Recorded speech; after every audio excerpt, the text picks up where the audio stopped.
Allez, revenu de la sélection nationale de la RDC pour la trêve internationale du mois de septembre. Les internationaux congolais Yohan Wissa et Simone Banza se sont blessés en club. L'incertitude plane sur leur retour dans la tanière des Léopards pour les prochains rassemblements du mois d'octobre. En compétition africaine interclub de la CAF, seuls les deux représentants de la RDC en Ligue des Champions se sont imposés. Le TP Mazembe a gagné en Zambie contre les Red Arrows, tandis que Mani Maïno a fait le nécessaire face à Petro Atlético de Luanda. En Coupe de la Confédération de la CAF, l'ASV Club et l'FC Saint-Éloi Lupopo ont perdu en déplacement. La Future Pro League est de retour en ville de Guma. Hugo Kasuku, initiateur du projet, éclaire l'opinion sur l'organisation de la deuxième édition. Bienvenue dans Total Sport sur Kivu Morning Post TV.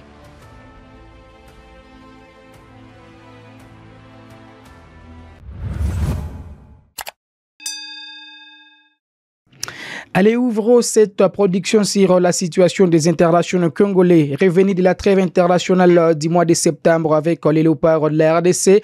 Yohan Wissa a brillé pour son club de Brentford le samedi 14 septembre lors de la 4e journée de la Prima Liga. L'international congolais a ouvert les scores de la 22e minute du match contre Manchester City, offrant un début de rencontre prometteur à la formation de Brentford. Cependant, la joie de Wissa a été d'une courte durée. Juste avant la pause, il a été contraint de céder sa place en raison d'une blessure survenue après un tacle très appuyé de Matteo Kovacic.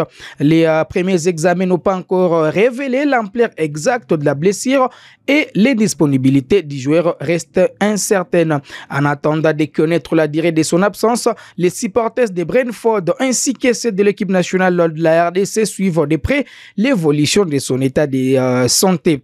L'impact de cette blessure sur la saison de Wissa et son retour sur les terrains sera scruté avec attention. En tout cas, nous espérons qu'il sera de retour le plus vite possible puisque déjà au début du mois de septembre, d'octobre, les Léopards seront attendus à Kinshasa pour les rassemblements.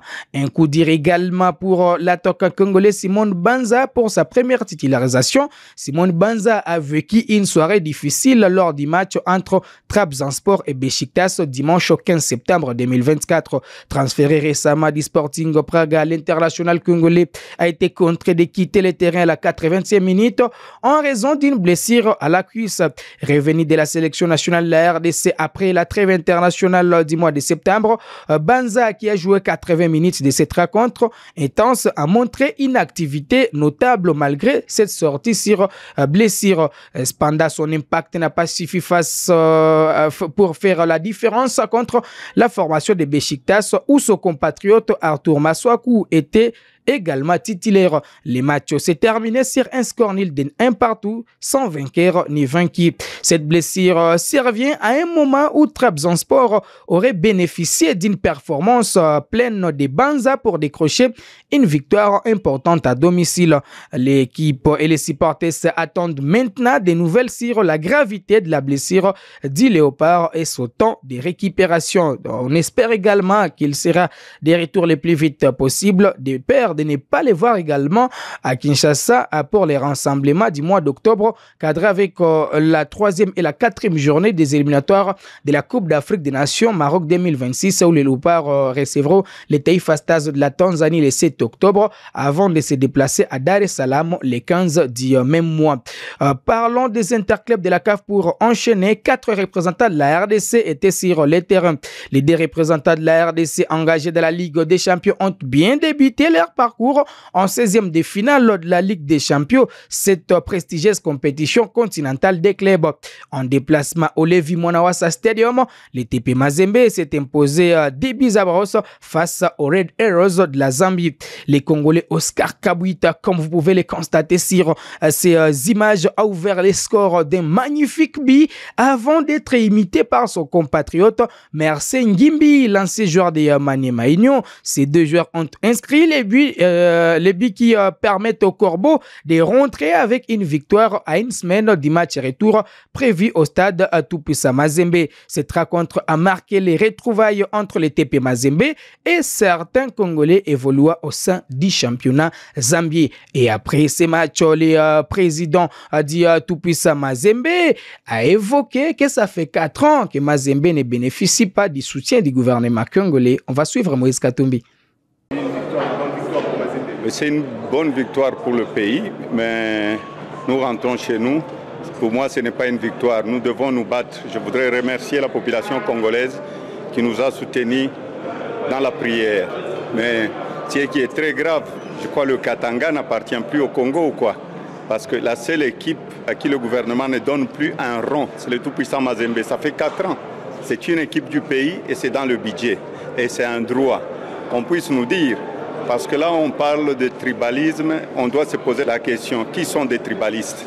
Est-ce que Mazembe, ce n'est pas une équipe du Congo? Peut-être Mazembe appartient à un autre pays, peut-être la Gambie ou l'Angola ou quoi. Je me pose la question. Mais Dieu est avec nous. Dieu continuera toujours à aider Mazembe. Hein? Nous ne devons pas avoir la haine pour une équipe ou pour une province. Allez, de son côté, au stade des Martyrs, l'AS Maniema Union a remporté sa rencontre contre Petro Atlético de Luanda sur les scores de 2-1. Les buts ont été inscrits par l'ancien joueur de l'AS Dauphinois de Guillaume Agé Bassiala, qui a été imité par Balako. Le club de Kindu devra maintenant aller chercher la qualification en Angola lors du match retour prévu dans une semaine. En tout cas, c'est un coup de maître réalisé par l'équipe de Kindu. Pour la première fois, l'équipe de Maniema Union s'impose à domicile dans cette prestigieuse compétition. On espère que Maniema Union ira chercher la qualification sur la pelouse du GA Club angolais Petro Atlético de Luanda. Par contre, en Coupe de la Confédération, les deux représentants de la RDC ont perdu.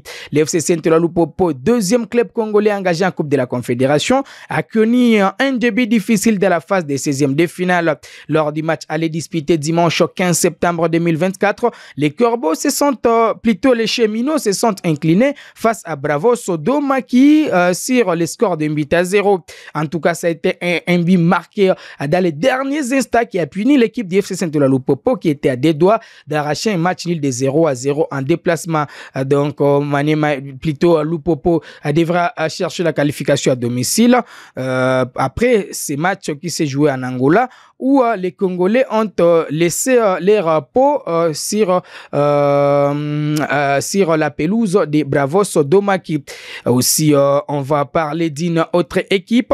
La défaite de l'AS avec Club est arrivée c'est vendredi 13 septembre face à Stellenbosch.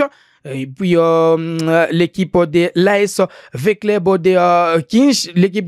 de Kinshasa sera dans l'obligation en tout cas de chercher la qualification à la maison. Et puis cette défaite a déjà des conséquences. Dans la foulée de la défaite, l'entraîneur de l'AS Vecleb, Abduslam Ouado, a décidé de quitter ses fonctions. En conférence de presse d'après-match, Ouado a exprimé son désespoir face aux conditions difficiles auxquelles il devait faire face. Je suis un entraîneur professionnel, je ne sais plus continuer dans ces conditions. J'ai manqué 6 joueurs à cause des passeports. C'est mon dernier match et j'ai souhaité les meilleurs à l'équipe, a-t-il déclaré. C'est le Ouado, les conditions de travail au sein de Vecleb ne permettent pas à un entraîneur professionnel de remplir correctement ses fonctions. Sa démission a ainsi marqué la fin d'une courte période à la tête de l'équipe pour les techniciens marocains. Dans la même dynamique, Raoul Chungu est annoncé comme les remplaçants de Ouado. Chungu, ancien entraîneur de l'AS Vecleb de Kinshasa, pourra faire son comeback au club congolais dans un contexte très délicat. Les matchs retour prévus dans une semaine au stade des Martyrs de la Pentecôte s'annoncent très crucial pour la survie du club en Coupe de la Confédération de la CAF. Pour finir, dans la ville de Goma, les tournois de détection, la Future Pro League annonce sa nouvelle couleur. Reportage. Alors, disons que la première édition, on s'est basé strictement sur du football. Cette fois-ci, on aimerait offrir à la ville de Goma une activité plus diversifiée. Donc c'est pour ça qu'on s'est associé avec le festival Yamachoma. La Future Pro League, les tournois prometteurs pour les talents des Gumains et des retours. Ces tournois de détection très attendus revient pour une deuxième édition du 10 au 13 octobre afin d'offrir aux jeunes talents des Gumains une occasion de se faire remarquer par des recruteurs européens. Hugo Kasuku, initiateur du projet, annonce les équipes qui seront à Guma. Les équipes qui vont venir, il y a l'OHL, c'est un club de deuxième division belge. Il y a le Standard de Liège. Il y a la Louvière aussi qui est de deuxième division belge. Il y a un club bulgare, le Botev. Donc voilà, c'est un peu ça. Comme j'ai dit, on aura la plateforme A-Ball qui sera aussi l'œil du tournoi.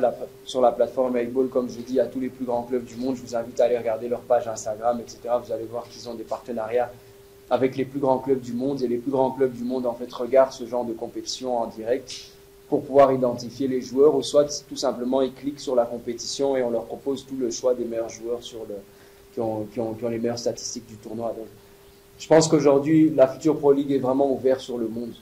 Et ça, c'est quelque chose qui va pouvoir aider tout le monde à donner le meilleur de lui-même en sachant que s'ils le font réellement, derrière, il y aura des opportunités.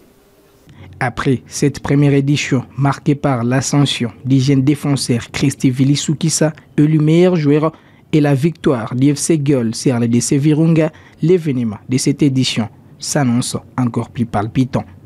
Pour moi, c'est une fierté d'être élu meilleur joueur de la Future Pro League. En fait, c'est un tournoi qui a été un peu parlé partout. Bon, là où je suis passé, j'ai entendu parler de la Future Pro League. C'était quand même une réussite pour la première fois dans notre ville, vu la situation.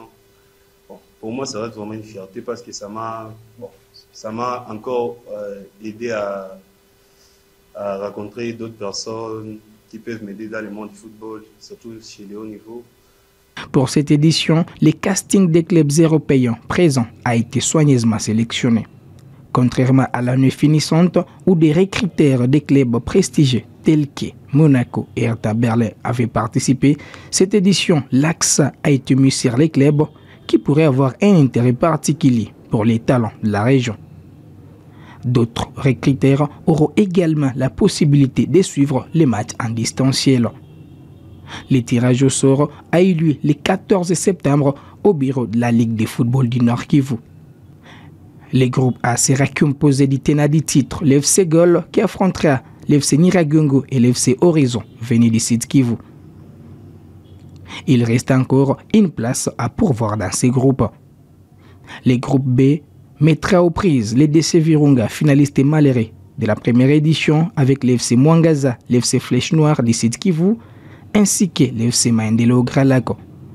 En plus des matchs palpitants, le tournoi proposera un divertissement supplémentaire avec une prestation musicale de l'artiste Bargos lors de la finale.